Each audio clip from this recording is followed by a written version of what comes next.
Okay, I think we'll get cracking. Welcome everybody to the final session of this conference, of this fantastic conference.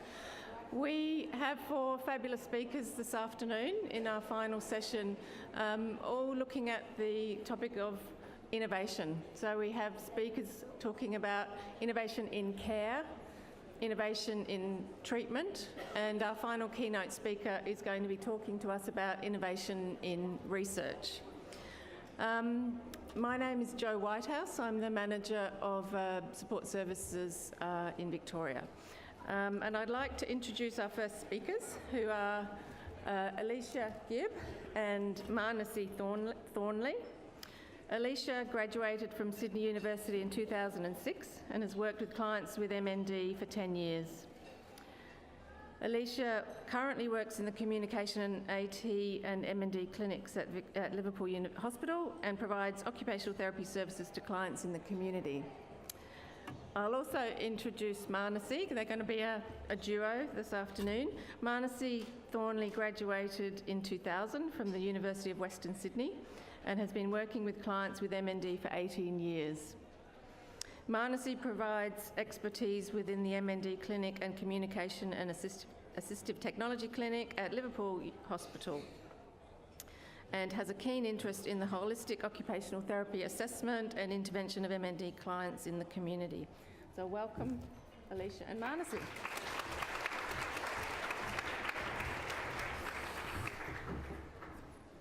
Okay, thank you. So I'm Alicia and this is Manasi.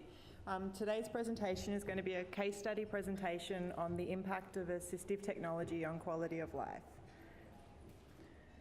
So just some background to our case study. Grace was diagnosed with MND in 2001, so that was 17 years ago. She wasn't referred to Liverpool Hospital until 2013. At the time of her diagnosis, she was a regional manager working in retail, but very soon after her diagnosis, she needed to leave work. So she was previously living in a purpose-built home with her now ex-husband and the support of an attendant care package. So it wasn't until 2013 when Grace had any allied health intervention beyond the point of assessment, because her ex-husband sent everyone away and told them not to come back. And that happened multiple times. So at the time of referral, we completed a World Health Organization quality of life assessment with Grace, and she displayed significant concerns within the domains of social relationships, physical health, and psychological well-being.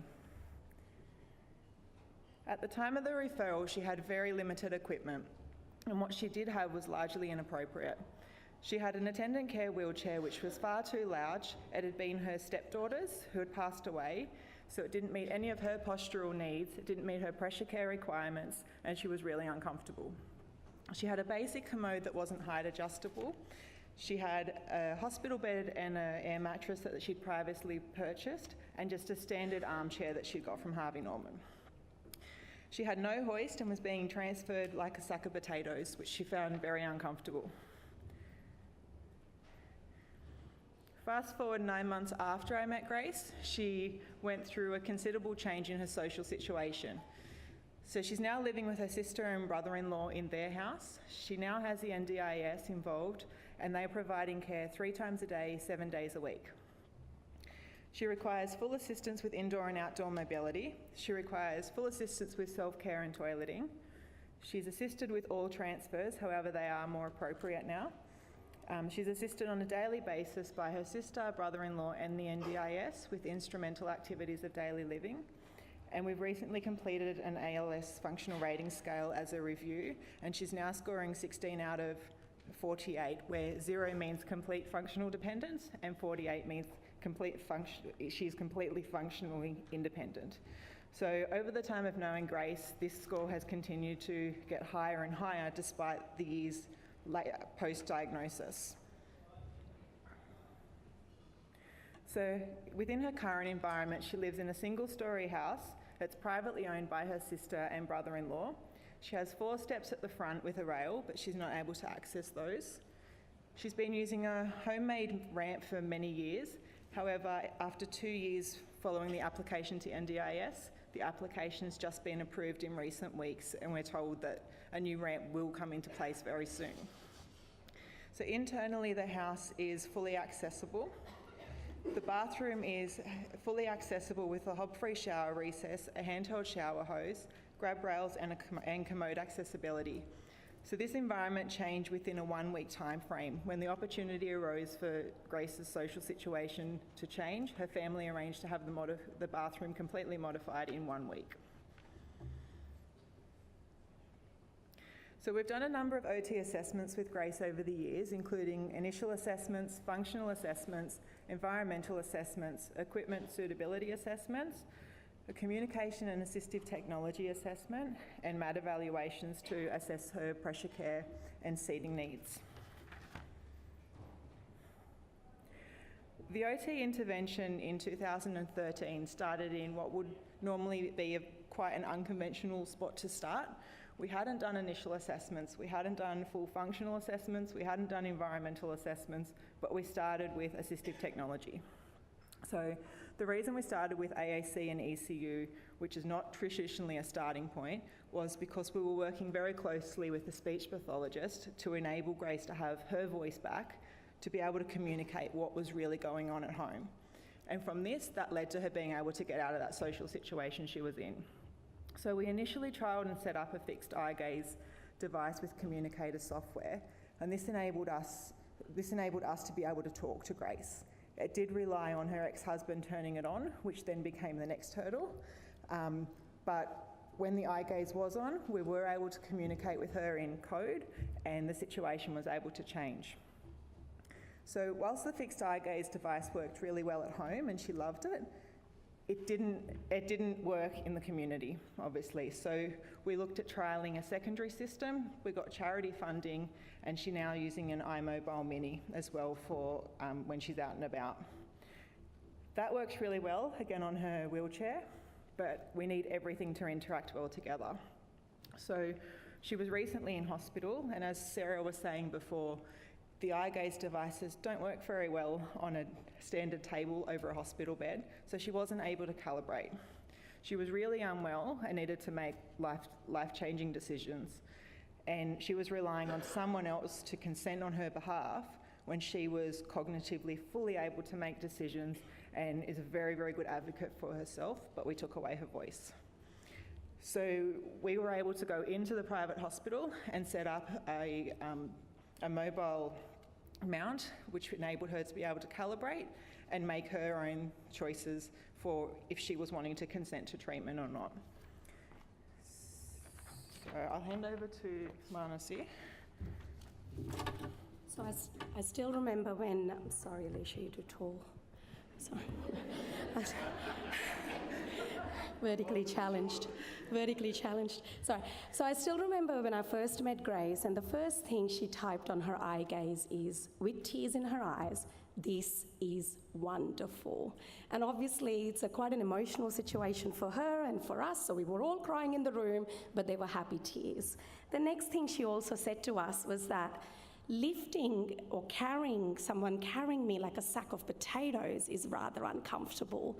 And so the next thing we did as occupational therapists is we worked closely together with physiotherapists to look at her capacity of what she could do and couldn't.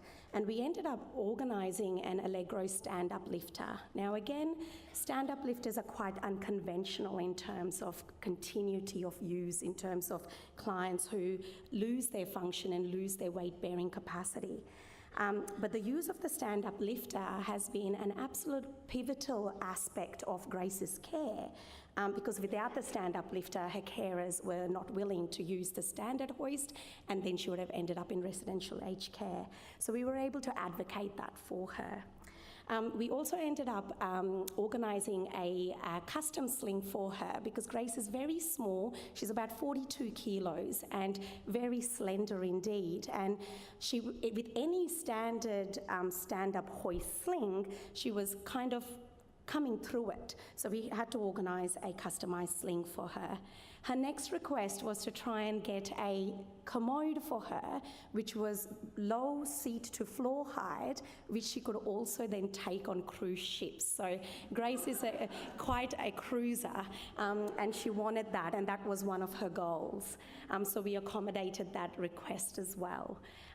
She also had her hospital high-low bed looked at and assessed, and we also ended up getting her a better pressure mattress, again to accommodate her 42-kilo weight.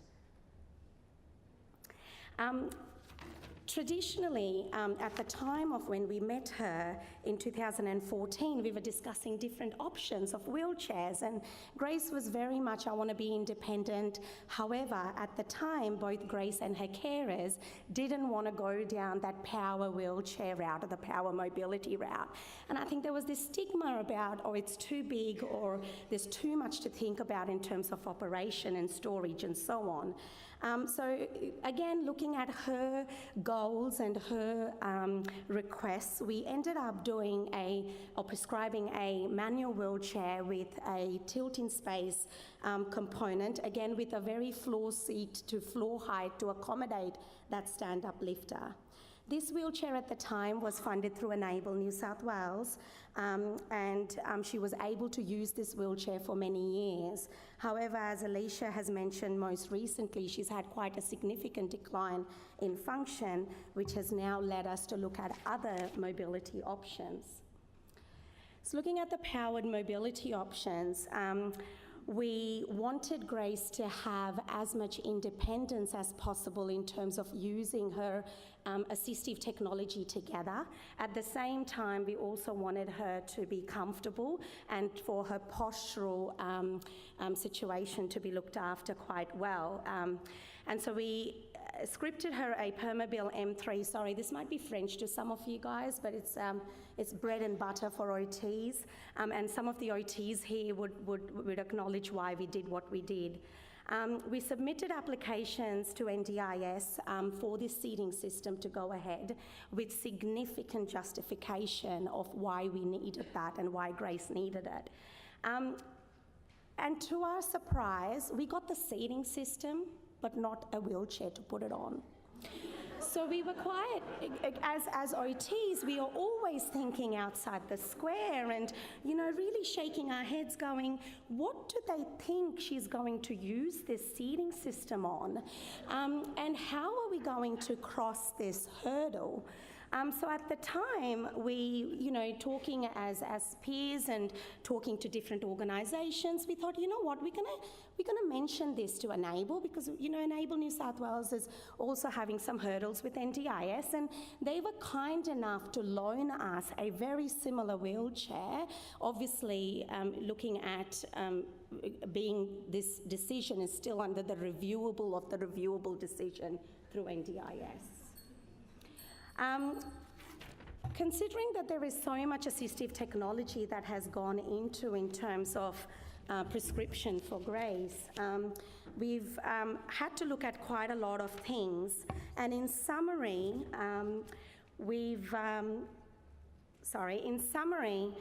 Grace has had multiple pieces of high technology, assistive technology, although no single piece of equipment has actually worked singly for her and has impacted on her quality of life. When all the AT interacts together, Grace has had significantly improved her quality of life, particularly in the domains of social relationships, psychological well-being, and physical health, which were the areas of previous deficits. Grace now is an amazing advocate for herself. She's got significantly improved function, and I know that people are nodding in the audience thinking, MND, you can't improve, but she's got a voice now. She's got control of her life, and she's able to tell you what she likes and what she doesn't like. So 6 years after having met Grace and 17 years after her formal MND diagnosis, she's now in control and she's got a substantial improved quality of life. So the take-home messages are the assistive technology needs of people with MND are forever changing. Health professionals need to work together, and we need to really think outside the square to improve the quality of life for people with MND. For Grace, with changes to her environment and her equipment, her quality of life has significantly improved. And advances in technology now mean that a person with MND, even if they deteriorate, their level of independence does not always have to decline, as in many instances assistive technology does bridge this gap. Thank you.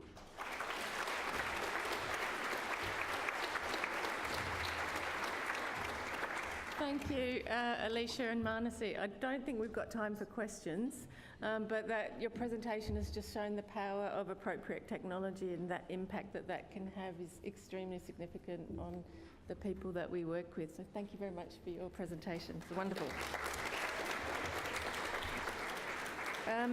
Our next speaker is Anna Fulford. Anna studied physio at the University of Sydney and has since worked in Sydney, the UK and Wollongong, mainly in neurology and gerontology. However, caring for her father in the final months of his life 11 years ago sparked a keen interest in palliative care. And she's now living permanently on the coast of Wollongong, sounds lovely, and works in the Palliative Care Team at Kembla Hospital in both an inpatient and community setting.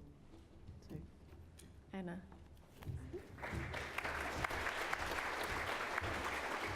Hello. I have to put this up, Manasi, I'm a bit taller than you.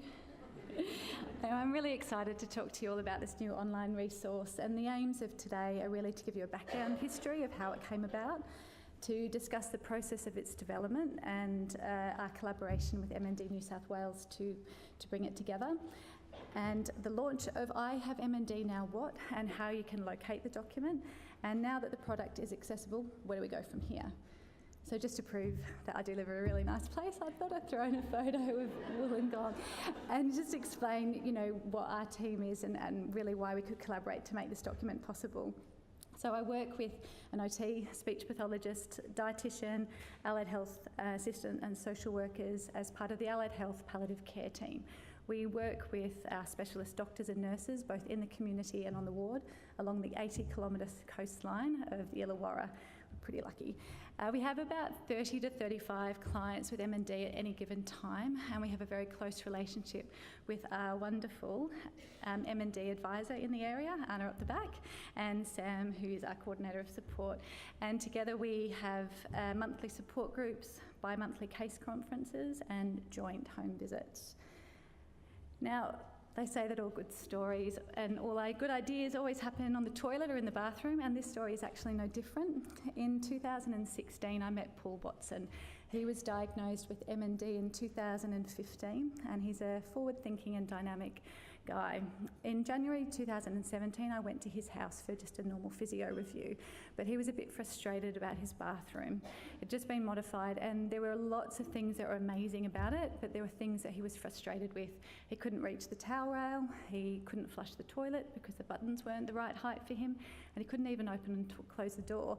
And he just said, Anna, we need a list. We need something that we can write down to give to people so this doesn't happen again. And without thinking how much this would take over my life in the months to come, I said yes. And I want to give you an opportunity to actually meet Paul. You'll notice he looks a bit funny on the screen. We had some formatting problems. So please bear with me as you watch this video, and he can explain it himself. Hi, I'm Paul Watson. I have motor neurone disease. Back in 2014, I was asked, I noticed that there were some issues with my leg. I couldn't walk properly, I couldn't run.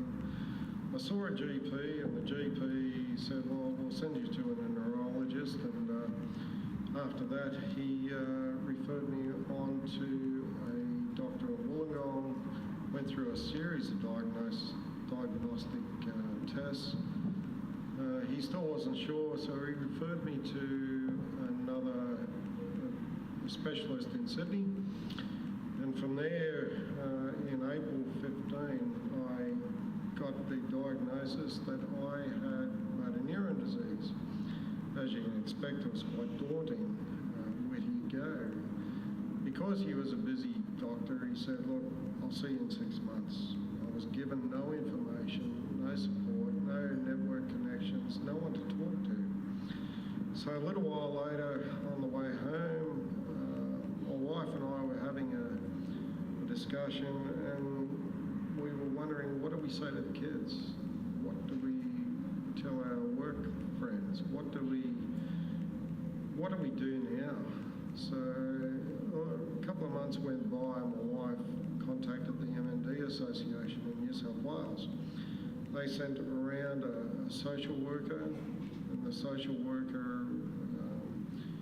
gave us some information and was quite clear that this is an illness that I have to live every day to the best of my ability. So as time went on, I started to ask a lot of questions, and people would say, have you got a taxi voucher? Have you got a disability permit?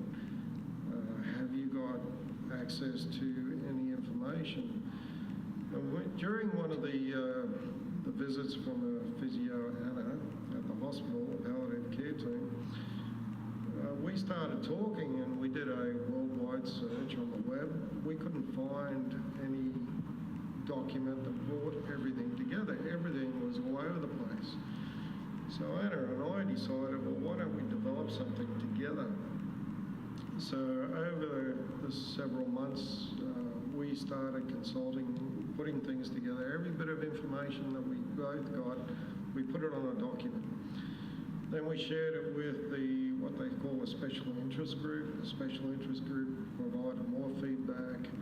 And in February 2018, we had finalised the document and placed it on the MND Association New South Wales website. People that I know had reviewed the document and thought, this is a really good document. It's not only for people with MND, it can be used for people with MS, it can be used for people with disabilities, it can be used any area at all. What I'd like to see is the people that do use it, doctors, specialists, other people, share the information and communicate it widely. It is an invaluable document, and if it's shared widely, people would get the most out of it. Thank you. 6 months.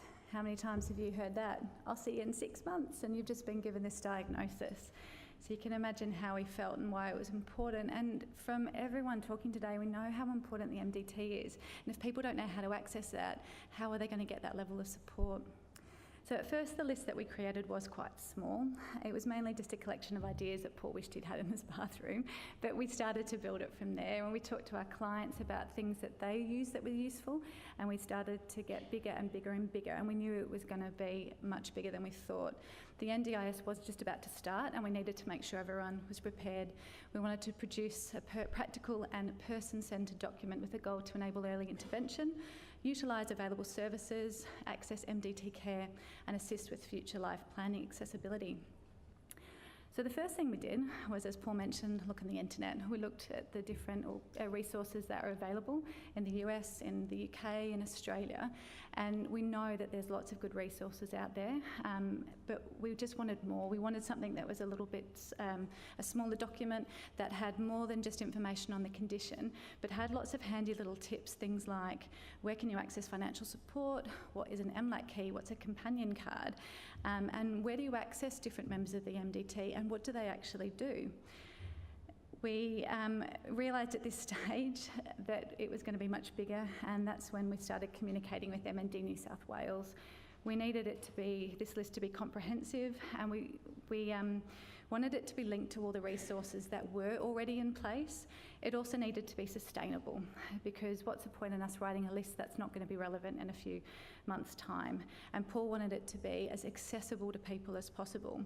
Obviously, MND New South Wales was very, very supportive and agreed that it would be put on their website and helped us through all the process. So we then started developing the structure, and we incorporated lots of different ideas and wrote down all the lists of the different websites that we wanted to be included. So what we did then was wrote out the document, And although I could talk for hours and hours about every aspect of it, we're not going to have time for that. So I'll just show you these 9 different headings, and they're the different headings that are on the actual document. Each of these sections have hyperlinks embedded into them that link to other websites, to the MND services and resources directory, or other sections of the document.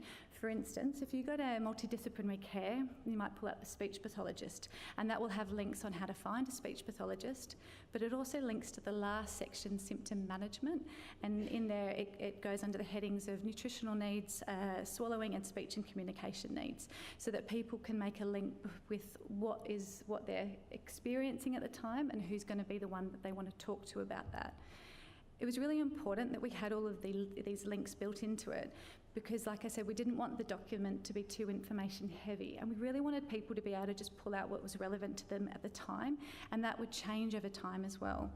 So once we'd completed our final drafts, it was sent off to MND New South Wales, to other members of our team and management, to the clients and families in our community, to the MND Special Interest Group. And we got lots of feedback then and rewrote it and made all of our changes. And then we started working with Penny Waterson, who's here today, the Information Resources Coordinator for MND New South Wales. What she was then able to do was to turn our document into a 15-page A4 document, which includes all of the online links to information, services and resources. And she also formatted it so it can be read on desktop, tablet and mobile phone, which is really important these days. Now, it was launched in March 2018 on the website of MND New South Wales. So as well as the free online booklet version, there's also a PDF download and hard copy available too. The list is specific at this stage to New South Wales, ACT Northern Territory, but it can be adapted. Since the launch till about 2 or so weeks ago, the document has been viewed 843 times with 448 unique views, which we think is pretty good. And it looks on the first page like this.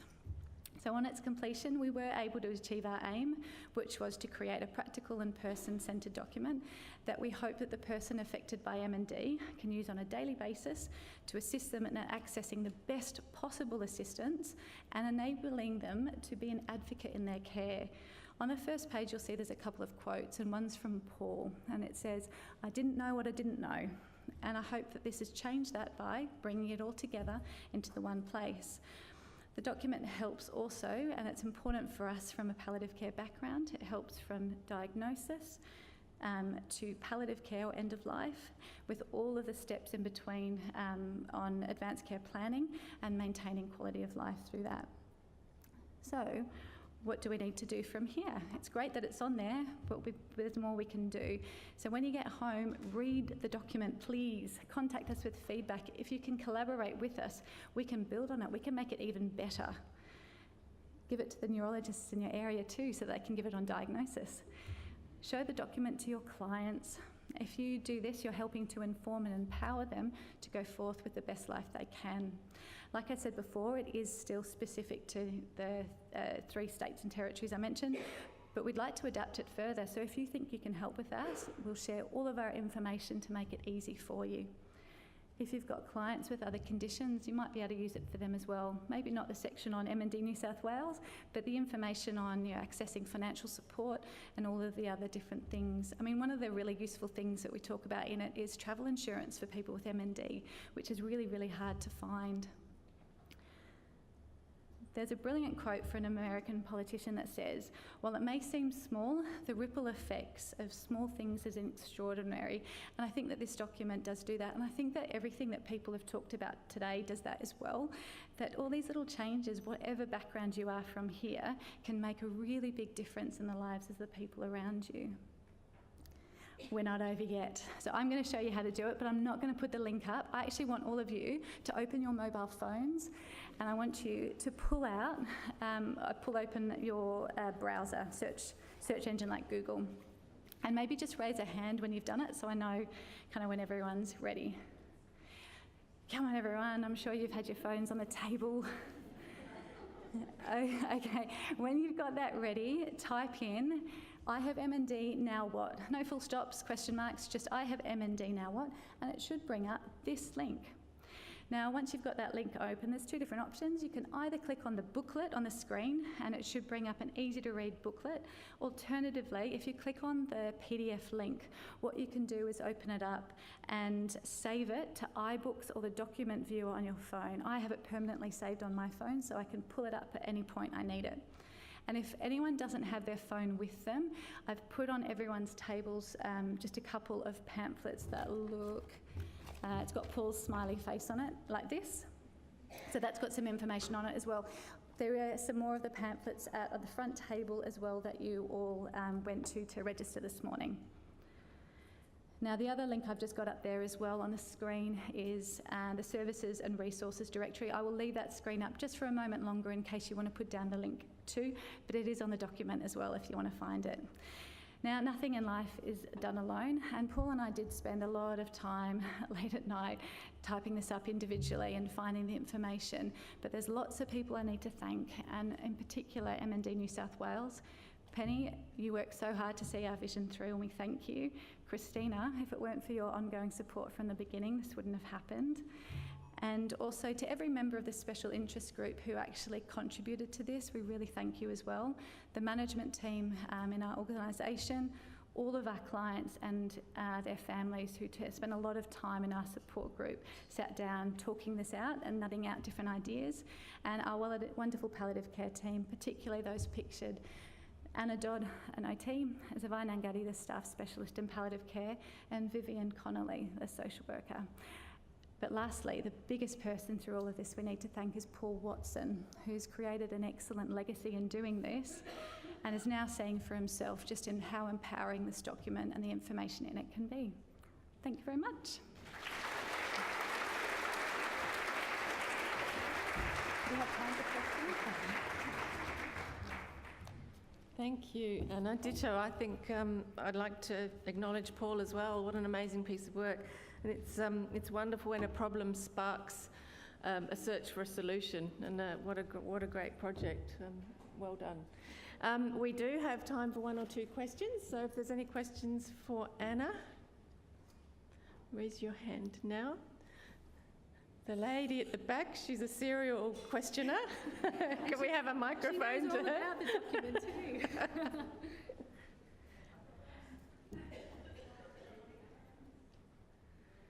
You can shout, Gina. I think the mic's coming. It is more of a comment.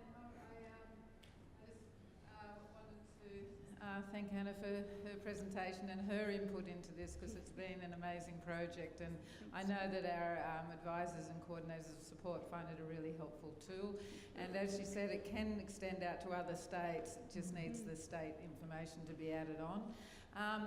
The other comment I wanted to make is just to talk about the special interest group, because you mentioned that a few times. I do have some brochures out on the table out there, but anyone from any state is welcome to join that. We do a regular e-news, we share journal articles. Christina puts that together with Penny's help, and you are welcome to join, and you can just look on our website if you'd like to become a member of that. So thank you for promoting that as well. You're welcome. Thanks, Gina. Any other questions from the floor? There's one down here. Can we have a mic down here? The lady with the green scarf. Thank you. You mentioned about sort of keeping the data accurate. Are there plans for checking links, updating as websites change and links change? Yeah, I mean, a lot of the links are related to MND's New South Wales Services and Resource Directory, so I'm assuming that gets checked. Yeah, we're nodded at the back, that gets checked regularly. For equipment, one of the things we initially looked at was sort of websites which had equipment, and we realised that that changes all the time. So it's Assistive Technology of Australia's website that we've used as a link, because that does get updated more regularly.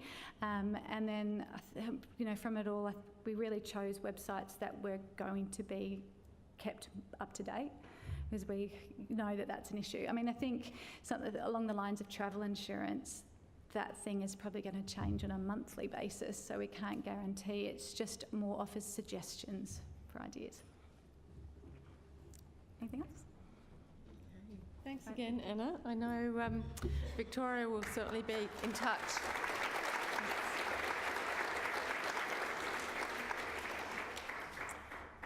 Okay, I have great pleasure in introducing our next speaker. Peter Allcroft is a Senior Staff Specialist at Flinders Medical Centre.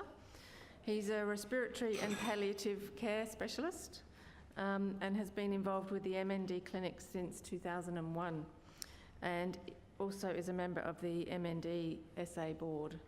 And he's going to be talking to us about a trial of suprascapular nerve block for shoulder pain in MND.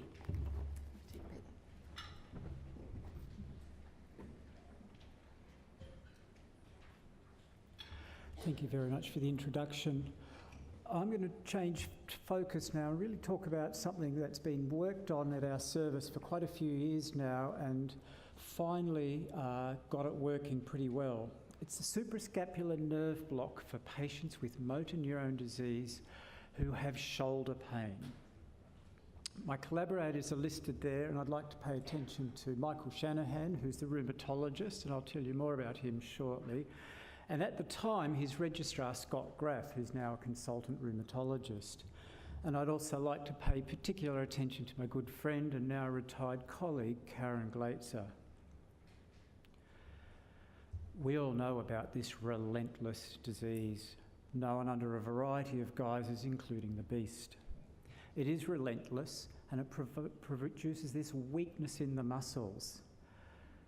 We often don't ask patients about pain. We forget about pain. It doesn't cause pain like cancer does, but a lot of our patients do have pain, and I challenge you to have that in your forethought when you're seeing patients and ask them about it. It's poorly described, poorly understood, and often we're not treating it very well. The next two slides come from publications 2014 and 2015. And they surveyed the incidence or the prevalence of pain in their patients. And if you have a look, it occurs in all domains, particularly legs, upper body, head, and neck. But if we look particularly at shoulder pain, the fourth from your left, about a third of patients have shoulder pain. This study was a similar design, but they compared patients with motor neurone disease to patients in the neurology clinic with Parkinson's disease, multiple sclerosis, and compared them to healthy controls. And the healthy controls were carers or partners of the patients. The far left bar in each column of three is motor neurone disease. Middle column is neurology. The right-hand column is the healthy controls. And across pretty well all domains, you'll see that patients with motor neurone disease had more pain and discomfort than controls, and other patients with degenerative neurological conditions. Again, if we focus on shoulder pain, about a third of patients reported pain in their shoulders. This was published in February 2017 in Lancet Neurology, and it was an overview of pain, and it just highlights all of the potential areas that patients may have pain with motor neurone disease, including the mask from their NIV. If we turn to our population of elderly people, there is a lot of shoulder pain in the general community out there, and it has a significant impact on quality of life. When you roll over in bed, when you're trying to sleep on your shoulder and it's uncomfortable, when you're trying to do up buttons, when you're trying to brush your teeth, trying to dry yourself, it impacts significantly on quality of life. And how does this get managed? Well, practitioners, be they doctors, physios, OTs, are looking at some supportive measures, some simple analgesics, right through to opioid analgesics and the opioid epidemic that's sweeping the land. They're looking at intra-articular steroids, and not a lot of it is evidence-based. There is evidence around the suprascapular nerve block, particularly in rotator cuff injuries. The rotator cuff is the complex network of tendons and muscles that allow you to move this very complex joint. If you think about a shoulder versus a hip or a knee, it's asked to do lots of different movements. A knee just swings. If you trash it, it might go that way, but it just swings. But your shoulder is a complex joint. So rotator cuff injuries have been used for the suprascapular nerve block, post-stroke, and particularly rheumatoid arthritis. There is no studies until this one that has deliberately set out to explore the role of management of shoulder pain in patients with motor neuron disease. So it was with this background that I spoke with Michael Shanahan, my friend and colleague when we were based at REPAT, knowing the work that he had done with suprascapular nerve blocks. And I said, Michael, all these patients I'm asking and seeing, they've got shoulder pain. Do you think the suprascapular nerve block might help? And he said, maybe. So this is work that we've extended from Michael's work done on patients with degenerative shoulder disease. This is his original paper demonstrating its efficacy. These are fluoroscopic x-rays of the shoulder, and you can see, if this is going to come up, this is the clavicle up here. Whoops, I didn't want to do that. We'll go back. And we've got a needle that's sitting in the suprascapular nerve, suprascapular fossa. And what he's done, he's injected contrast media under fluoroscopy so you can see when you're putting the nerve block in, this is where the anaesthetic and the steroids are going. It's filling the suprascapular fossa. He also did a study comparing CT-guided suprascapular nerve blocks versus bedside, and they're as good as each other. So we had two purposes to this study. The first was to quantify the prevalence of shoulder pain in our population of patients based at REPAT, and the second was to assess the effectiveness of a suprascapular nerve block. Our null hypothesis was that there would be no difference in pain relief from a suprascapular nerve block. We had ethics approval from our local regional ethics board, and consent was gained. In the first phase, we mailed 49 patients. That was our total patients then. As you heard this morning, we run with about 105 patients at the moment. And we asked them about the frequency and the severity of their shoulder pain. And we compared that to data that had been obtained in the Northwest Health survey of community patients based here in Adelaide. And the question was, have you had pain or aching in your shoulder at rest or movement on most days for at least the last month? We used also the Shoulder Pain and Disability Index, known as SPADI. The SPADI has 13 items to it and 2 subscales. We concentrated on pain, but obviously disability is part of it, but we did not continue with the disability because we assumed that a lot of our patients, by the time they have shoulder pain, have lost a lot of function. The SPADI is reliable, it is well validated, it detects change over time, and the minimal clinical difference of importance is a change of 10 points in the scale. So you can see the questions here, 5 questions with regards to pain, no pain versus to 10 out of 10 being the worst. And it's a score out of 50, but when we're putting and tabulating results, all results will be shown as a score out of 100. The second phase was a single suprascapular nerve block. We were interested in the patient relief of discomfort, patient satisfaction with the procedure, a willingness to repeat this this management strategy, and then looked at baseline analgesia and subsequent analgesia requirement. We used the technique first described in 1994. It's a total of 11 mils in an injection. It comprises 10 mils of bupivacaine, a long-acting local anaesthetic, and 40 milligrams of methylprednisolone. 1% lignocaine is used at the skin for the local insertion. Now, initially we planned this as a randomised placebo-controlled trial with a 1-to-1 randomisation. Initial recruitment was slow, and then we felt it wasn't fair to randomise people to a control or a placebo. So we turned this into an open label study and used historical comparators as our baseline, which is a well accepted technique. The next slides are to just show you the anatomical landmarks and how the procedure is done. It's done in outpatients. Patients are now coming in every 3 months for their nerve blocks because that's about the time it seems to last. So outlined here is the left shoulder.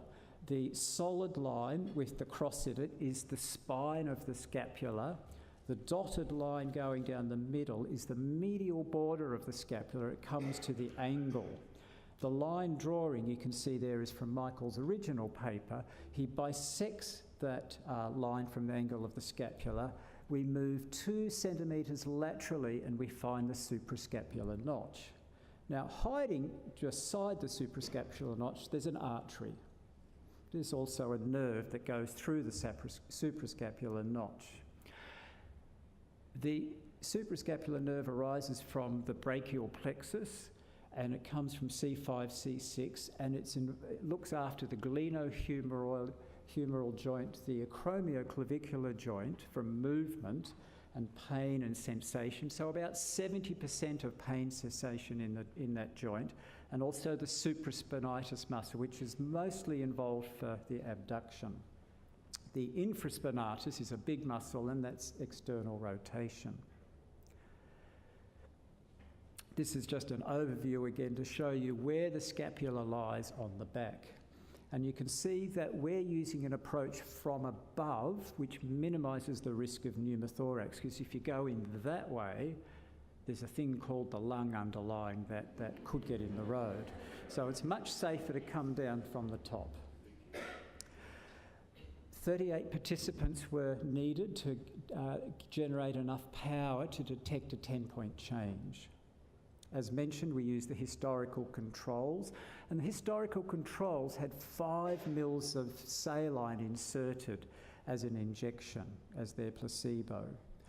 The 2 phases of this study have run over that 5-year period from 2012 to 2017.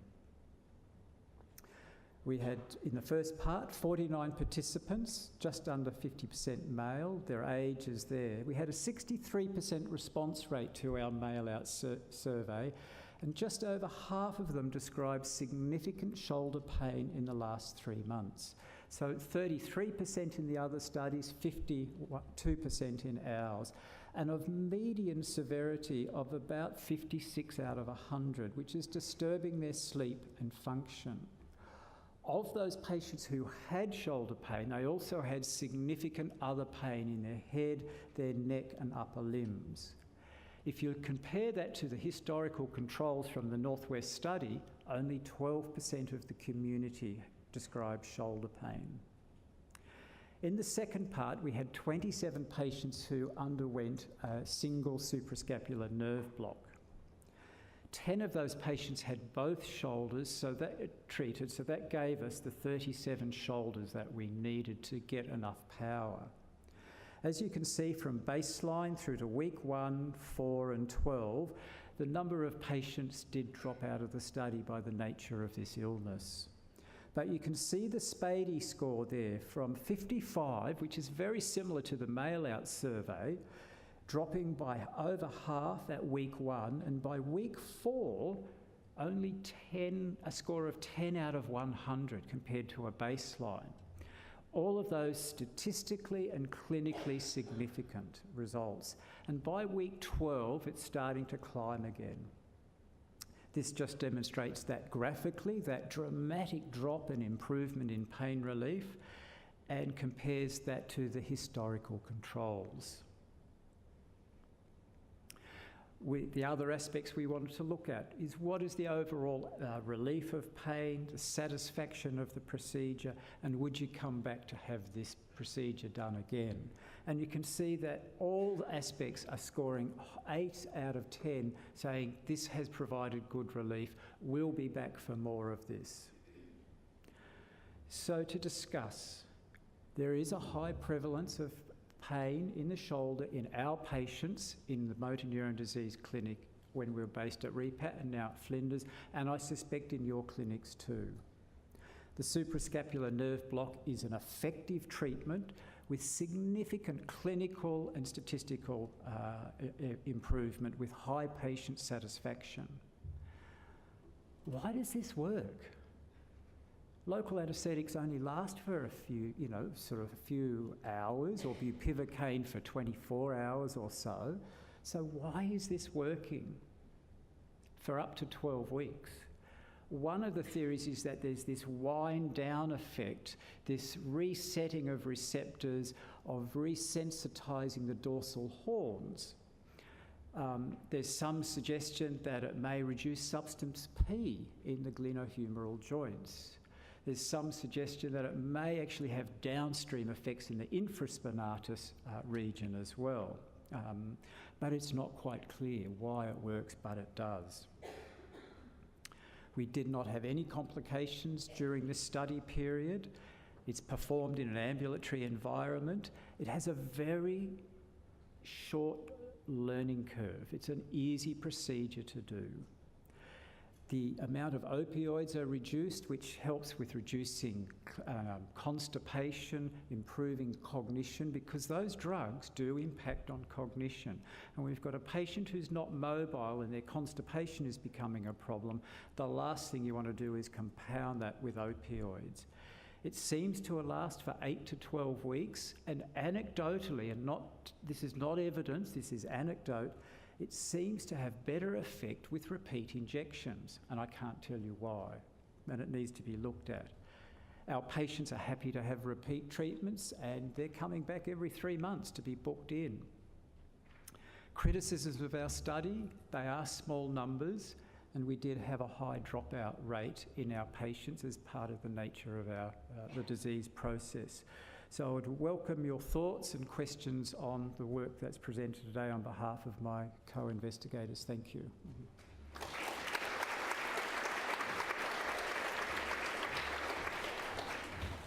Thank you, Peter. I guess my first question is it painful? But I guess if people are coming back to have it done quite readily, the actual injection isn't that painful? The actual injection's not that painful. And unlike if you're doing a ring block, has anyone ever had a ring block here? A ring block's when you stick a needle right into the nerve to numb it so you can pull the splinter out or take the nail off. That really hurts. This is not an injection into the nerve. What I was hoping to try to demonstrate in the fluoroscopic images, we're filling the suprascapular space, so we're not injecting the nerve as such. So it seeps down, but because when you hit a nerve, be it with a needle or a local anaesthetic, it does hurt. When I'm doing pleural stabs on people and you hit the nerve, it hurts. So it actually doesn't. And if you take time for local anaesthetic to work, it's easy. Thank you, Peter. Any questions for Peter? There's some over here. Can we have a mic over this way, please? Thanks, Jerry.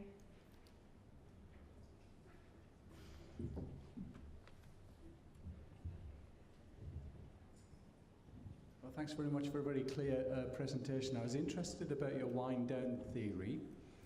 If you accept some of the gate control theory of, Wall and Melzack and this, that and the other, he would say that you could reduce the amount of pain being transmitted by activating cutaneous mechanoreceptors by rubbing the skin, for example, or just stimulate. So have you or does anyone plan to just mechanically stimulate the area around the shoulder by, rubbing it, TENS, as maybe another way to get this kind of effect? It is a good question, a good point, and a TENS could work.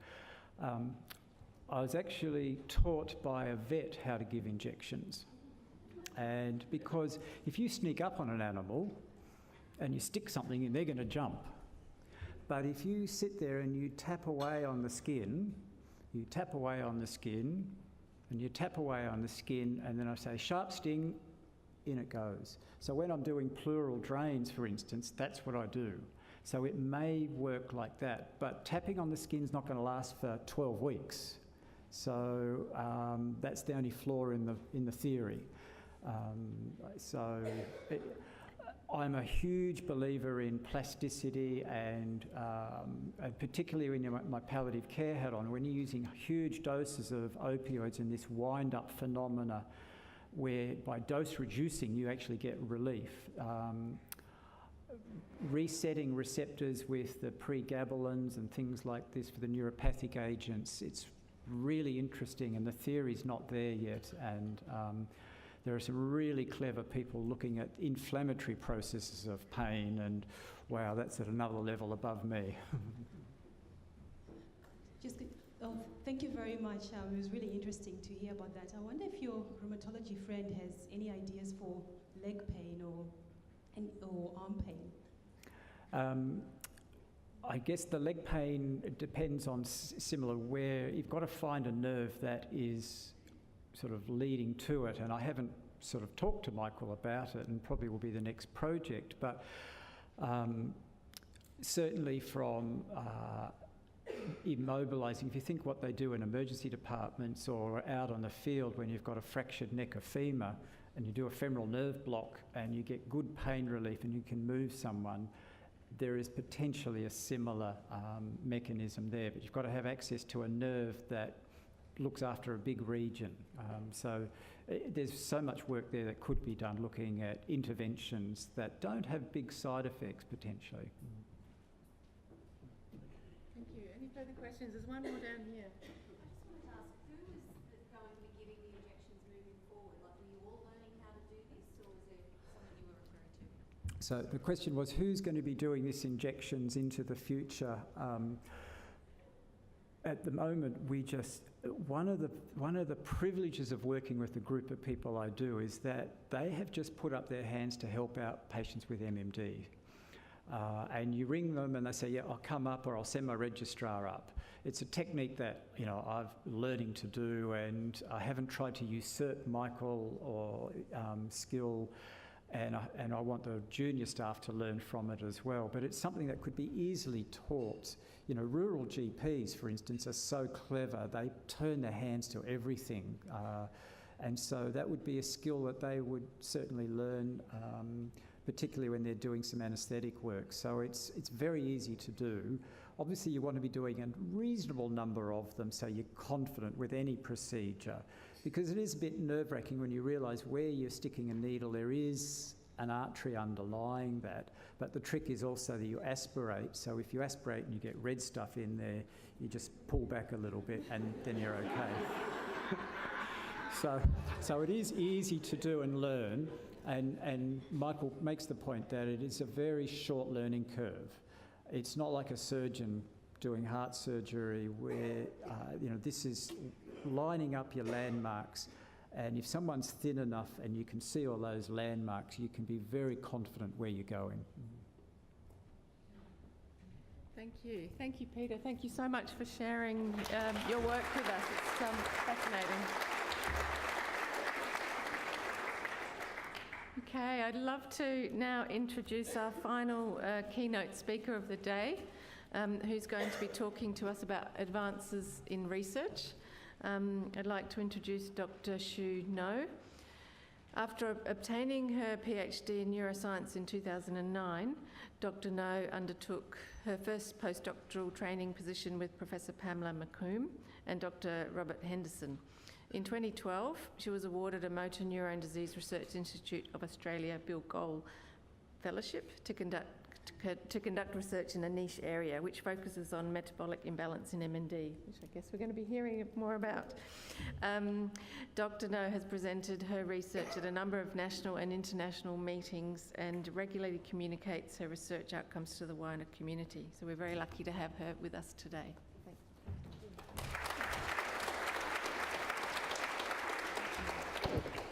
So I know that we're going to be pressed for time this afternoon, so I'll try and power through this talk so that everyone can leave in time. So I do want to give an overview about advances in research today and how far we've come, but obviously all of the research that's going on in the world, it's very wide and vast, and there's a lot going on, so I'll only touch on a few things that I think would be of relevance for the people here today. So where do we currently stand with a treatment for MND? I'm sure all of you know about riluzole and the modest extension in lifespan that this drug offers for people living with MND. Now, the interesting thing about riluzole is that it was initially shown to have benefits in patients before being taken back into mouse models of MND to then, I guess, for scientists to really understand the mechanism of action of riluzole. And unfortunately, moving on, everything that's come with drug development in the field has used the mouse as the model, and that hasn't necessarily translated to anything that's of clinical relevance for patients today. But in May last year, there was a drug that was approved by the FDA called edaravone, which was developed by Mitsubishi Pharma, and that was a drug in Japan that was used to treat stroke patients quite effectively. And because of that, it was approved for use in patients with ALS, they call it in the US, and there was a lot of hype around this drug, but the effects of the drug seemed to be quite minimal and only to be quite effective in people who are much earlier in the course of disease. So we have had patients in Australia try to access edaravone, and they have been using it, and I guess it's hard to know what the real effects of edaravone are for the people who are using it. So why are we still standing here? Why are there only 2 drugs available for MND? And what we know about the disease, what everyone here knows about the disease, is that it's a degeneration of neurocircuitry. In a lot of diseases like cancer, where we're making leaps and bounds in treatments, what we're trying to do is we're trying to stop cells from growing. What we're doing in MND is we're trying to stop cells from dying. And it's not just one cell. We're trying to stop cells in the brain from dying, cells in the spinal cord from dying, but also the muscle. So we're trying to target 3 different cell types, and particularly the neurons in the muscle, but there are also resident cells in the spinal cord and brain that are also involved in the disease, and how do we stop those from failing as well?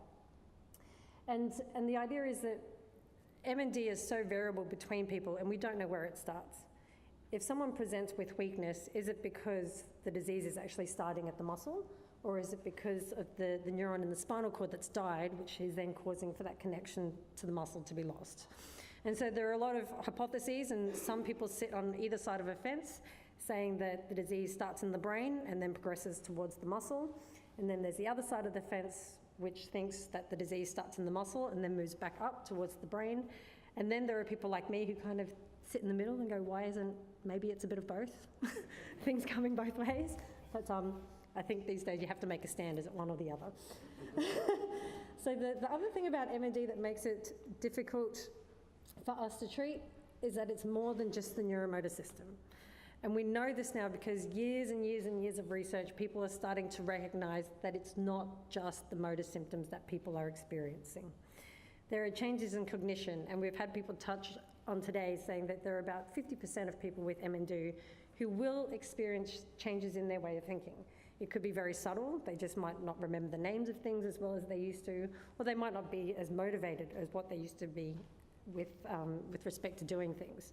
So there's some emotional ability with people. People with MND tend to lose their appetite. There are 2 ways of thinking when it comes to appetite. There are some people who may gain appetite and actually eat copious amounts of food, and these people tend to be on the FTD side of MND, and then you've got the people who are on the other end of the spectrum of MND, and they're losing appetite and significant amounts of weight, and their disease is progressing quite rapidly. You get a lot of apathy and anxiety in people, and on top of the movement disability and the breathing and difficulties in swallowing and speaking, there's also a lot of fatigue that occurs in MND. And so the thing is, fatigue is very subjective. What I perceive to be fatigue for me is very different to someone else. And so you could rank fatigue in somebody, or you could rank appetite, but it's really relative to that person. And the idea is, how do I address appetite if I don't actually understand the complexities of appetite for that person relative to everyone else? And so essentially with MND, we're working with the moving target. And it's hard to hit something that's constantly moving. So no one experience is the same with MND, and MND isn't only ALS, as we all know. And another reason for why we haven't been able to find an effective treatment for MND is that we don't know what causes MND. But there has been a lot of advancements in research over the last few years, and one of them has really been in the field of genetics. And I'm not sure if many of you are aware of a worldwide project called Project Mine, which is mainly led by a group in the Netherlands. And this is really a worldwide initiative that is trying to screen the genetics of 15,000 people with MND and 7,500 people without MND. And the idea is to compare those gene profiles to see what is different in people with MND and to really find genes that are causative of the disease. And in Australia, Naomi Ray and Ian Blair have set up the SALSA Systems Genomics Consortium. And in Australia, we are actually collecting blood at all of the clinical sites in Australia, in the main cities. And the results from the genetic screens in these bloods in Australia are actually contributing to Project Mine. So Australia is part of these worldwide efforts. And some might ask, what is the purpose of looking at genetics? We might be able to identify a gene that causes MND, but what do we do with that news? Does it allow us to fix the gene in somebody? Or do we tell somebody that they have a gene that's associated with MND, but they may not necessarily get MND? So why are we looking at the genetics? And the reason why we're looking at genetics is that over the years, the technologies associated with being able to screen genetics of people with MND, but the cost associated with it has declined. Technology's increased, cost has declined. And since the identification of the SOD1 gene back in the early 90s, there's been this exponential increase in the number of genes that have been identified to be linked to MND. So in this review that was written by Brown and Al-Shalabi, what they've done is they've mapped these genes on the trajectory, and the size of the circle actually refers to the level of contribution that that genetic mutation has to MND. Any circle that's got a blue semicircle is linked with familial MND, and the red is non-familial, so sporadic MND. So you can see that even though genes are being identified, they're popping up in both people who have a known family history of MND, but also in people who don't have a family history of MND. The reason why the genetics are so important is that it's teaching us a lot about what we know is already happening in the cells. So there are a lot of processes in the motor neurons or in the muscle that go wrong.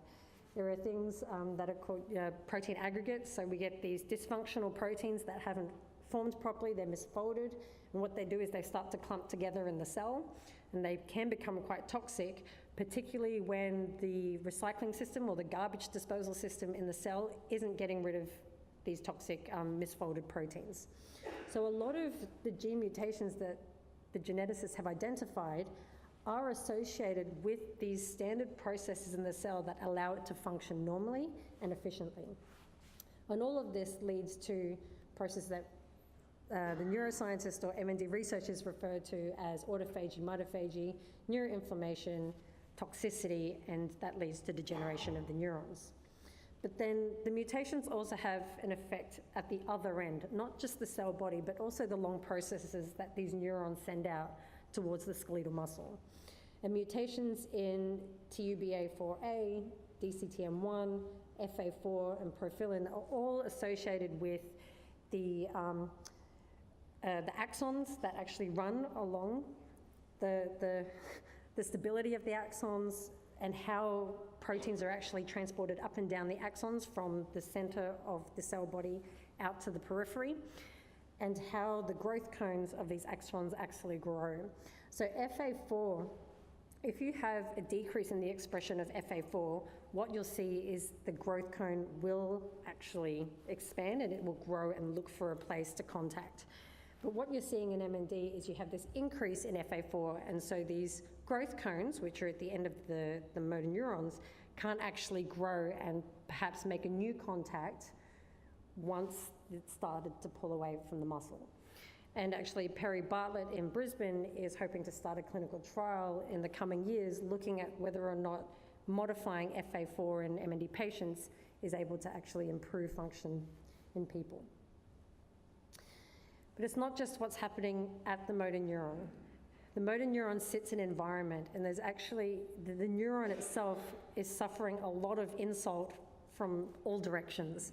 So not only are processes in the neuron going awry, you've got these support cells in the central nervous system called astrocytes and microglia, and they start to take on this toxic profile, and they release inflammatory mediators.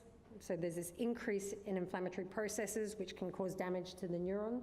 But then the astrocytes also become somewhat impaired in their ability to support the motor neuron by sending energy substrates to the neuron for it to use to generate energy to function properly. So all in all, not only is the neuron dying, everything that's meant to be supporting it is actually causing more damage than good. But it's more than just what's happening at the level of the cell. I think a great thing about research at this point in time is that it's quite holistic in nature, and people are looking beyond just what's happening at the cellular level. And I'm a bit biased towards changes in whole body expenditure because that's something that I've been researching since 2012, but it's something that we do in combination or in parallel with Matthew Kiernan's group down in Sydney. And Rebecca Ahmed, who many of you will probably know of, has looked at changes in energy metabolism at the whole body level in people with MND, but also with FTD. And you can see that there are actually very distinct changes between the two populations of people, but there's this, I guess, this gradient, because that's how ALS and MND sit. They sit on this spectrum. And what we've also noticed, and we published this paper in 2015, that even in the blood of people with MND, that there are changes in the expression of proteins and hormones that are associated with regulating metabolism. And over the years, we've been doing a lot of studies in Brisbane to look at what the impact of a change in metabolism might mean for people with MND. So I'm not sure whether or not you've heard of this concept of hypermetabolism. A lot of people have spoken about it. And it's the idea that people with MND have this increased use in energy expenditure. Their bodies are burning hotter than what they should be. And this increased energy expenditure has predominantly been thought to lead to the weight loss that we see in MND. If someone's burning more energy and they're not eating enough, they're obviously going to lose weight. So we'd started this study about 3 years ago, looking at the impact of hypermetabolism at MND. And we published this paper earlier this year, showing that people who have this increase in energy use, which is indicated here by the pink-red line, they tend to have worse outcomes, and they tend to pass away more rapidly than people who are indicated by the blue line, which are MND patients who do not experience this change in energy expenditure. So this is the first study to actually show that patients who have an increase in energy expenditure have an increased risk of earlier death. But we also showed that it's linked to faster functional decline. So the faster their decline in the ALS FRS-R, those patients are hypermetabolic. And what was interesting is that we showed that hypermetabolism, this increase in energy expenditure, was not linked to weight loss. People who were hypermetabolic did not necessarily lose weight, they did not necessarily lose fat mass, and their BMI was not necessarily lower than people who were normometabolic. So this really throws a spanner in the works with this idea that just how your body uses energy is actually going to dictate how you look physiologically. And so that's led to a lot of research questions, which I'll touch on later. And what we know in MND is that there are also a lot of environmental influences. A lot of people have tried to identify the environmental triggers that will bring on MND. And it's a recent manuscript published by Andrea Calvo and colleagues to show that cigarette smoking is actually associated with worse survival in people with MND. And then more recently, a study by Leonard Vandenberg and the Euromotor group showed that increased physical activity was a risk factor for MND. Okay, so don't smoke, but don't exercise, and maybe you'll be less at risk of getting MND. But of course, it's interesting. This is really the only study that's shown this, because in the past, there's been a lot of people looking at smoking. There's been a lot of people looking at physical activity, particularly because of the high-profile athletes that we have who are developing MND. There's always this potential link between physical activity or perhaps what's on the pitch and the development of MND. And the fact is, even though these studies are coming out, we don't really know whether these things are triggering MND.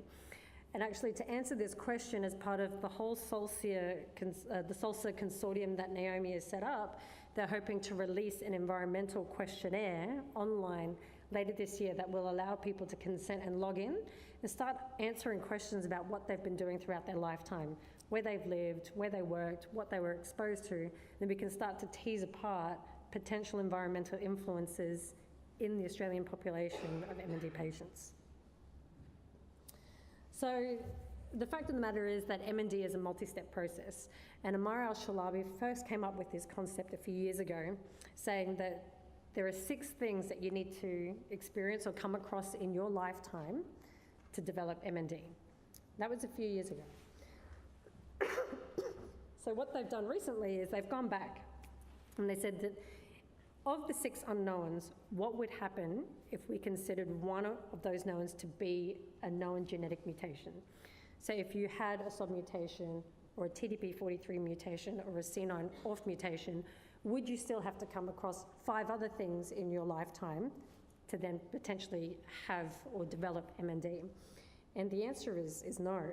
And this comes back to why the study of genetics is so important, is that what they found is that people who did have known mutations of MND, that those mutations actually accounted for either 2, 3, or 4 of those 6 steps. So if you had a submutation, that accounted for 4 steps, and you would only need to come across or have exposure to 2 other things in your lifetime to develop MND.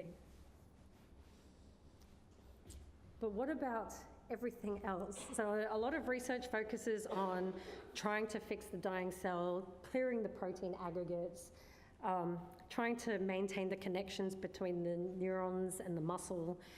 What about everything else? We know that patients experience a lot of fatigue. It's something that gets reported over and over and over again in the clinic. It's unfortunately still one of the most undertreated symptoms in MND, and particularly because fatigue, like I said, is very hard to define between one individual to the next. And the other question really is, where is the fatigue even coming from? Is it coming from the muscle, or is it coming centrally because someone is psychologically tired and that presents as this whole body fatigue? And in Brisbane, we've been doing some studies into fatigue to try and figure out what's going on, because we feel that fatigue is something that needs to be addressed. And so we've started this research project. Much like everyone else who's studying fatigue, we see that it's very prevalent in the population.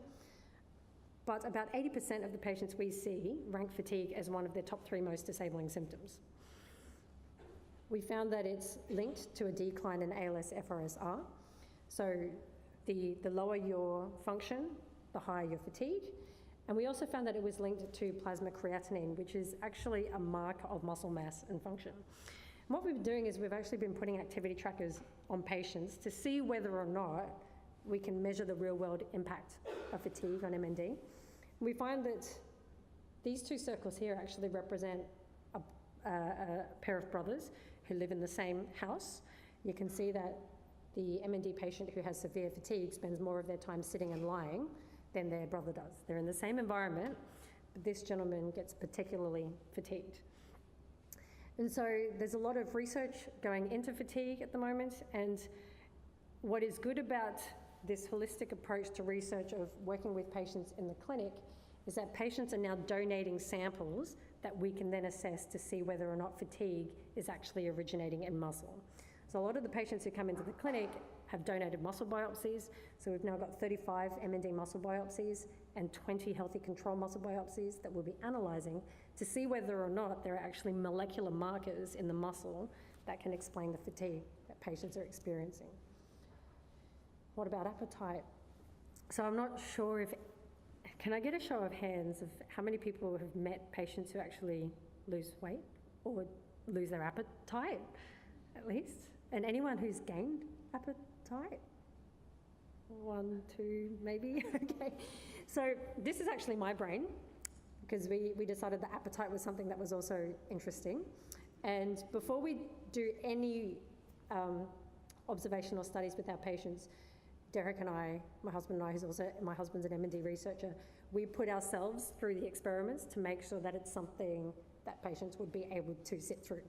So I went through a functional MRI scan to see how my brain would respond to images of food, before food and after food. And we could do this in our MND patients as well, and we could see whether or not a loss of appetite in MND patients is not just because they couldn't swallow properly, or that there was a fear of choking, or that they couldn't self-feed. We wanted to show, and Derek in particular wants to show, that this loss of appetite is something that is absolutely critical and central to the disease. It's something that's happening in the brain, because the circuitry within the brain that is associated with the drive for food and appetite is actually degenerating. And through this research, you can actually help inform people and their carers that this change in appetite is not you, it's actually MND. And this will alleviate a lot of the anxiety and frustrations around dietary interventions that people sometimes do or do not follow. So what about the psychology? There's a lot of laughing, crying and sadness in MND, but also depression. And there's a lot of research going into the neuropsychological aspects of MND, because, as I said, everyone's taking a holistic approach. It's not just about, can we save your cells? It's how do we make your life better overall? If we can improve your function, we don't want you to be sad, even though you're still walking around. So this is what all of the research is moving towards. Now, with clinical trials, I had a look at the ALS TDI website this week, and I noticed that there have been over 40 trials listed on this website since the beginning of this year. So the world is becoming very clinically active in trials. One compound last year, which was getting a lot of attention, was maxitinib, and it's involved in regulating inflammatory responses. It was shown to be safe and potentially slow disease when combined with riluzole. There was also another drug called tirasemtiv, which had a lot of backing behind it, cytokinetics, and it's a drug that they were hoping to improve muscle function. And unfortunately, the phase 2 trials failed. But cytokinetics was already on top of it, and their version 2.0, which is CK2127107, is currently recruiting for trials. And they're absolutely convinced that this drug is a much better version than their prior failed drug. There's copper ATSM, which we know was recruiting in Australia, and copper ATSM was shown to improve survival in mice, and so we're hoping that we'll see the results from that trial very soon. Same with Triumec, which was based on the hypothesis that MND is due to human endogenous retroviruses, and that was the Lighthouse trial that was recruiting in Australia, and we're hoping to see those results very soon as well. And of course, there are 2 active trials at the moment that I'll speak on about Tecfidera. That's being run across multiple sites across Australia, being led by the group in Sydney, and I think Susan's also involved in this trial. It's a drug for relapsing MS, and it's supposed to dampen inflammation. Currently active. IC14 is a monoclonal antibody for CD14, and this is a drug that's shown to be very, very beneficial in sepsis. And so this is a trial that was being run in Brisbane. It's currently active, and this drug is actually also meant to dampen the immune response.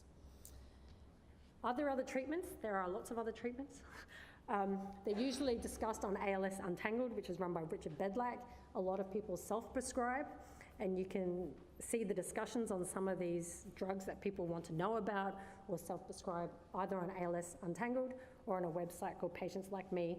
People actually take their own drug and then they report on Patients Like Me how they feel the drug has benefited them. And a lot of patients use that as a resource to find drugs or vitamins that they cannot take. There is a stem cell trial that's gaining a lot of attention, not because the stem cells being injected are to replace damaged cells, but because the stem cells that are being injected are actually anti-inflammatory or they secrete growth factors that are actually meant to support the cells that are still remaining. In the absence of being able to inject stem cells into somebody, which will then integrate into the system, what can stem cells teach us? They can teach us a lot. So you're aware that there's a drug screening program happening at the Florey. It's very active, looking at a number of drugs that might be able to prevent some cells from dying in a dish, with the hope that that drug will be translated back to the individual who donated the cell. But we can also use these stem cells to study why the cells are dying, what process is going wrong, and if the drugs are working, what processes are those drugs working on. So towards precision medicine and care for MND, I think that's where we all want to go. We want to work with people on a patient-by-patient basis. We want treatments on a patient-by-patient basis. And it's all about being able to separate people based on their clinical features, their genetics, how their body responds to the disease, what their cells are doing during the disease, how their cells are dying, what's causing the insult on the cells. But it has to be transdisciplinary. The geneticists have to work with the neurologists, who have to work with the crazy neuroscientists and the physiologists and those immune people who know way too much, and then collaboration. Everyone has to work together if we're going to be able to cure MND.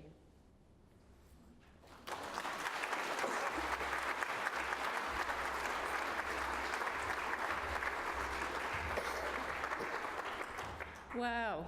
Shu, thank you so much. That was a fascinating talk. I could have stayed on for hours. And I think the whole day has been like that. There's been so much really informative and really, really interesting stuff that's been discussed today. So I don't think we've got time for questions, but on behalf of everybody, I'd like to say thank you. Longer than I No, it was so interesting. It was fantastic. Thank you.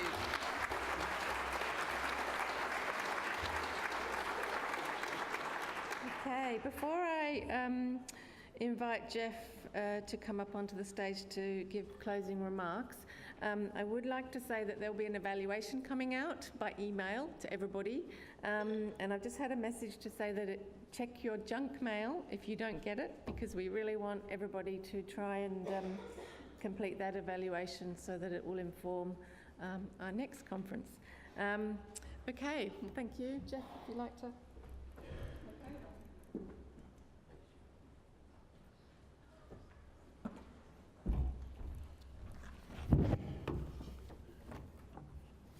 Yes, thank you, Jo. As some of you would realise, I come to this with a lived experience, and today for me has not been all that easy, I can tell you. My wife died of motor neurone in June of 2017. Started with the bulbar form and lasted for about 4 years. So I can identify with much of what has been said today. I'm not going to try even to summarise. How the hell would you summarise the amount of information that we've got today? What I'm going to do is just cover what I think are a few of the challenges that have come out, a few of the things that we might look at. I think it's fairly obvious that whilst the research that you've reported is vitally important, I mean, I said to somebody the other day, if somebody could have come to Mary and I when she couldn't speak, she's being fed by a peg, but she still had use of her limbs, and said, we can stop this thing right there, we would have reckoned that was Christmas on a stick. Fantastic, because compared with the alternative, it was pretty good. But I think, you know, the research into well-being, this whole understanding of how people react, until you have the breakthrough, I reckon we've all got a lifelong work ahead of us at any rate. This understanding, this concept of well-being in people, not only the patients, but the carers and everybody, is tremendously important.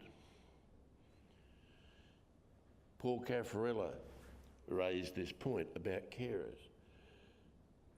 The perception that I have, and I think it's a correct one, is that particularly, and I guess it doesn't have to be, a man and wife.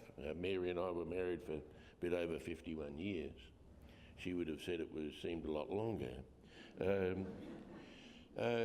But the patient and the carer become one. That's how it operates, this thing. You just got to treat it as one. The patient falls over, you're in diabolical trouble. So we need to look at, the carer falls over, you're in trouble. So we need to look at more about the needs of the carers, certainly the families and the social networks. What's been said is dead right. They're the people that we know. They're the people that we look to. But they're the people that don't know how the hell to react. I mean, some people have so little knowledge they think they can catch this thing. So they don't come near you. All of those things are important in management. And of course the health professionals, all of us that are involved in any way in working with this, would appreciate just how tough it is on health professionals in whichever form you take. To be there at the diagnosis, to watch until the end, is a tough gig. So the first challenge is to get that balance right, I suppose, and understand more about patients and their networks and families, and to open up this discussion to how the health professional's going. Because if they fall over, we're in trouble also. So that's the first or second challenges. The third thing is we've got this ever-evolving electronic technologies around the place. Yeah, it's amazing, isn't it? We've seen some of it here today. It scares the pants off me, frankly, but I do have a son that's pretty smart, so I use him as my advisor. I shuddered before when somebody said, would you switch on your mobile phone and go to your browser? I thought, what the hell's that?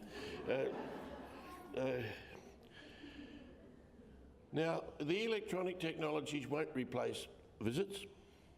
I don't, at the clinics or whatever, but I believe they do have a tremendous opportunity to improve our services in terms of their efficiency, and particularly to reach out to those who live at a distance or are housebound. Because they probably need more frequent attention than we're providing. I think we need to measure far more how we're going. We're busy going away and we all come to conferences like this and say, hooray, aren't we all jolly good fellows? And we're doing a great job. I think we probably are. But Samar has said, they've got in the West a client satisfaction survey. We're going to certainly, I haven't told you this yet, but with Peter Allcroft from the board and I have decided, a board of meeting of two, that we're going to take this thing up. Samara said, I've discussed this with Jamar, and she said, well, they can analyse the data. They've got the whole system set up to do it. And I think we ought to take that up. And not only take it up to see how we're going ourselves, but take it up for the basis of improving our services and the basis of feeding into policy. And that leads me to the next point. Getting a bit wound up now. That leads me to the next point. And that's our capacity to communicate. We all stand around and whinge like hell that we don't have enough money. Now, I'm a politician with a small amount of money. Now, I look at the needs and I think, hello, here's an outfit. 2,000 patients Australia-wide, big deal. What the hell, come on. I got people, everybody's beating my door down, wanting to build bigger and bigger hospitals and stuff. And so, unless they really understand the nature of the specific and the demands of this condition, that it's not just like any other condition, that it is resource demanding, that there are very few people out there in the health professions that know a damn thing about it. You put your wife into care as I did for the last week of her life. Not a person in the home, and I reckon we have one of the best in Adelaide, knew a thing about MND. And that's pretty common. So we don't expect the politicians or their advisors to understand. So, in the words of my MNDA board colleague, Mark Gray, we have a marvellous story to tell, and I don't think we're telling it. I don't think we're getting the narrative right. You see, and this is something for MND Australia, it's certainly something for the States. You see, we suffer this problem that a lot of big organisations have. A lot of successful organisations have, I might add. We're so busy doing great things and getting excited about taking the next steps, etc., that we omit to tell people how good we are. And that's got to change. I hope you've all learnt a lot from the presentations today. I hope those you attended the sessions yesterday found them useful. I trust that you've made the best use of the opportunities that have been provided to network. You know, certainly one of the advantages of having a small serving area for lunch, of course, is that people have to join queues, and so they network while they're standing in the queue. They reckon that was by accident, but it was by your design. Yeah, I know. She's cunning, this old bird, I can tell you. So, and we had some fun. We had some fun. And if you're not having fun, what the hell's it all about? So I thank the sponsors. I thank the poster presenters. We sometimes forget the people who put their posters up and somebody wanders past, and I feel sorry for those people sometimes standing there and nobody taking a lot of interest. I hope that wasn't you lot. The trade displays, you know, created a lot of interest, I know. But I've got to thank the organising committee. Goodness me, I'm going to name them. We've got Carol Birks from MND Australia, Alison Jones, I don't know how many of these people are here. If you're here, put your mitt up. Alison Jones? You're going to the airport? The bloody cheek. Go to the airport before I've spoken. Right, and where's my pen? Right, that's done that. Julie McConnell, going to the airport with her probably. She's retired. Oh, I'd all got too much for her. I see. See what you've done? One of the committees retired. Good. Karen Percival, well, he's retired, but she still turns up. Karen Percival from South Australia. Jerry Packer. Jerry had a hell of a lot to do with the yesterday's events, and I believe that was very successful. Lisa Shields from Western Australia. Lisa, was she here? Yeah, good on you, Lisa. You got a tick, yep, big tick. 2 ticks for coming so far. And Gina Svarlos from New South Wales. Gina's here, I know. Yes, she is. Thank you, Gina. So thank you to those people.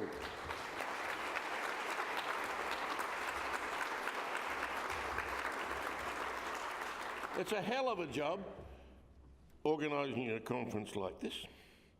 And it's not only those people that have been involved, but the people from the South Australian team, all of the group, and they're a pretty vast mob, of course, there's about 6 all up. They've all worked very hard. So we thank them very much. And I'm sure they join with me in, and the Minister said that he hoped that you've enjoyed staying in this lovely city of ours. He made me promise to say that. So I've said that now, and it remains for me to wish you a safe trip home. She who must be obeyed is...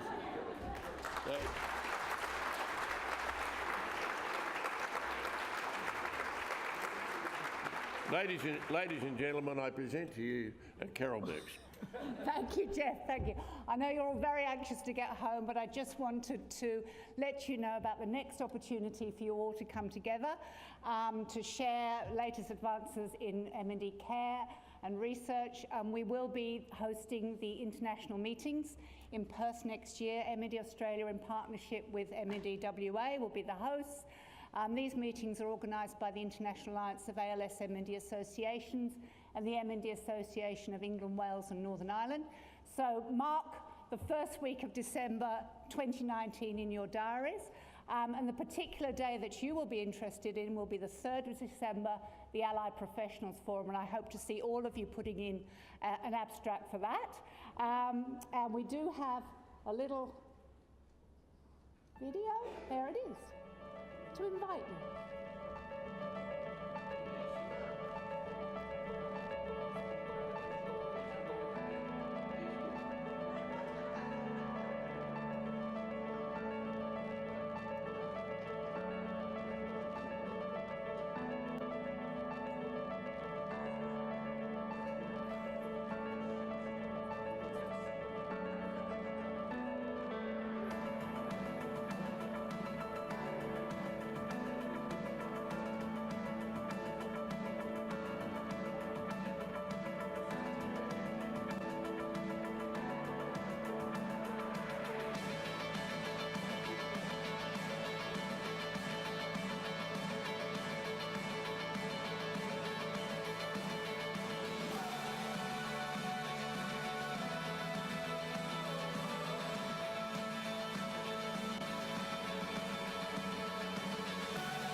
Thank you, everybody. Safe travels home and see you in Perth.